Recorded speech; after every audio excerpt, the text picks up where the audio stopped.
مقبوضہ کشمیر پر بھارتی تسلط کے خلاف یوم یکجہتی کشمیر بنانے کی تجویز جماعت اسلامی کے سابق امیر قاضی حسین احمد نے دی تھی، جسے اس وقت کے وزیر اعظم میاں نواز شریف نے قبول کرتے ہوئے 5 فروری 1990 کو پہلی مرتبہ یہ دن قومی اور ریاستی سطح پر منایا۔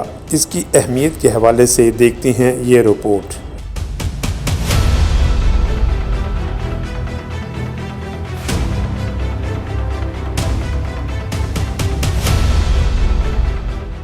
انگریزوں نے ڈوگرا راج گلاب سنگھ کے ساتھ بدنام زمانہ معاہدہ امرتسر کے تحت 16 مارچ 1946 کو کشمیر کے 75 لاکھ روپے نانک شاہی کے عوض سودا کیا تھا۔ 13 جولائی 1931 کو سری نگر جیل کے احاطے میں کشمیریوں پر وحشیانہ فائرنگ کے نتیجے میں 22 مسلمان شہید اور 47 زخمی ہو گئے۔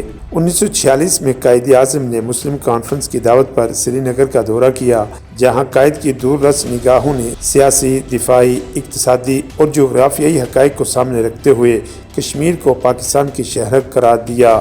19 جولائی 1947 کو سردار محمد ابراہیم خان کے گھر سری نگر میں باقاعدہ طور پر قرارداد الحاق پاکستان منظور کی، مسئلہ کشمیر کو استوا برائے سے حل کرنے کا وعدہ کیا، یعنی وہ ریاست کے مستقبل کا فیصلہ ریاست میں رائے شماری کے ذریعے مقامی عوام کی خواہشات کے مطابق کریں گے۔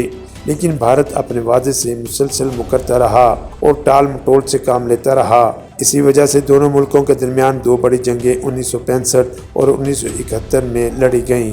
کشمیری عوام نے سیاسی محاذ کو چھوڑتے ہوئے 1999 میں مسلح جدوجہد کا آغاز کر دیا، جس کی وجہ سے کشمیر سے پہلے درجنوں، پھر سینکڑوں اور بعد میں ہزاروں افراد کے قافلے آزاد کشمیر پہنچنا شروع ہو گئے۔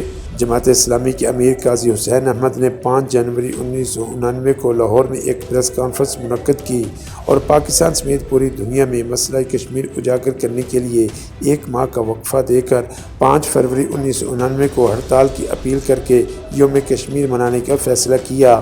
پہلے پنجاب کے وزیر اعلیٰ میاں محمد نواز شریف اور بعد میں وزیر اعظم پاکستان محترمہ بینظیر بھٹو نے اس کی تائید کی۔